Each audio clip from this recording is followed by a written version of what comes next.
Hay algunos alimentos, como la batata, que no le damos la importancia que se merece. Frita o asada nos da muy buen resultado, pero no os podéis imaginar en postre el sabor que da.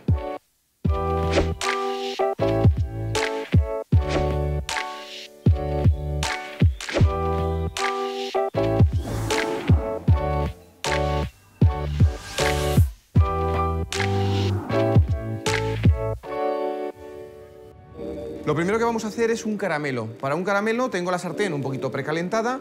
Vamos a incorporar el azúcar, unas gotitas de un cítrico, naranja, limón, lima le va muy bien. En este caso yo tengo aquí un poquito de lima, unas gotitas de lima, unas gotitas también de agua y muy importante, no hay que moverlo. Vamos a dejar que se vaya caramelizando desde el centro, desde los extremos, y cuando ya empezamos a ver que está un poquito caramelizado, entonces sí, ya ahí se mueve. Pero al principio lo dejamos quietecito, que se vaya poquito a poquito caramelizando.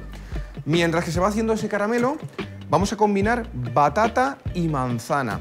La batata, aunque parece muy dura, muy recia, en el horno va a quedar tierna, va a quedar dulce, va a quedar muy agradable. También la podemos utilizar para acompañar cuando hacemos una carne asada. Bueno, un postre, ensalado.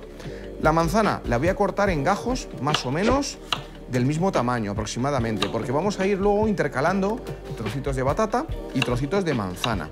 Una manzana, por ejemplo, reineta nos va bien, golden también, royal gala. Estas variedades de manzana van bastante bien para esta elaboración.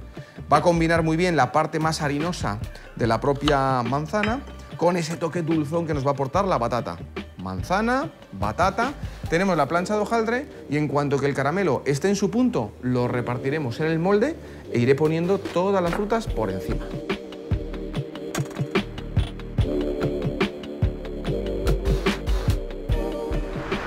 Ya tenemos el caramelo a punto y todavía cuando está líquido, en caliente, lo vamos a repartir sobre este molde que tengo por aquí.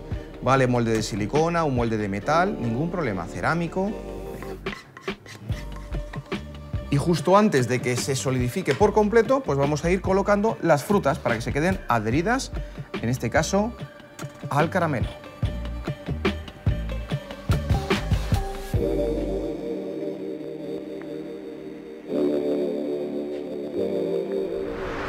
Tenemos todas las frutas, en este caso la manzana, tenemos también el tubérculo, la batata, perfectamente repartido y vamos a cubrir con la plancha de hojaldre. Pero antes, un truquito, para que todavía tenga mucho más sabor, podemos, por un lado, añadir un pelín de mantequilla entre los trocitos que hemos puesto. Esto le va a dar un toquecito más cremoso, un toquecito más de brillo, incluso va a ayudar a que se vayan cocinando mucho mejor en el horno.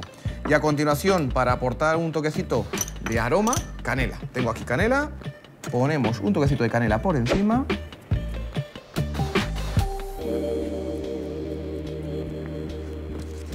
Y cubriremos con la masa de hojaldre. Podemos comprar una masa de hojaldre de las que ya vienen preparadas. Y exactamente igual que si estuviésemos haciendo una cama, remetiendo bien el edredón, lo mismo vamos a hacer con esta plancha de hojaldre. Vamos a recubrir bien toda la tarta, de manera que se haga en su propio vapor prácticamente, ¿eh?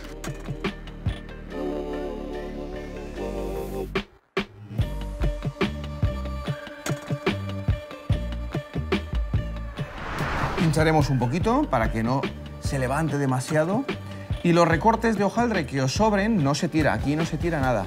Esos recortes se pueden estirar, hacer como una especie de bastoncillos, se pintan con un poquito de agua o de huevo, se espolvorea con azúcar y se hornean y haces un aperitivo súper rápido, dulzón.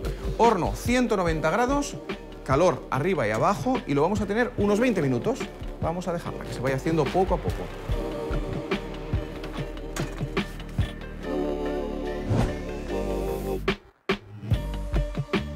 Es aconsejable desmoldar en caliente para que el caramelo se despegue mucho mejor. Como veis, fijaos el resultado. El hojaldre queda en la base, se ve la manzana y la batata muy tierna, perfectamente asada, solamente, fijaos, con el cuchillo se corta como si fuese mantequilla. Pues así de sencillo es una tarta en pocos pasos que podéis hacer con 3 o 4 ingredientes, como habéis visto, en muy pocos minutos y el resultado excepcional. Una tarta de manzana diferente, cargada de sabor. Aquí tenemos una porción, fijaos qué espectáculo. Probaré un poquito y lista para servir.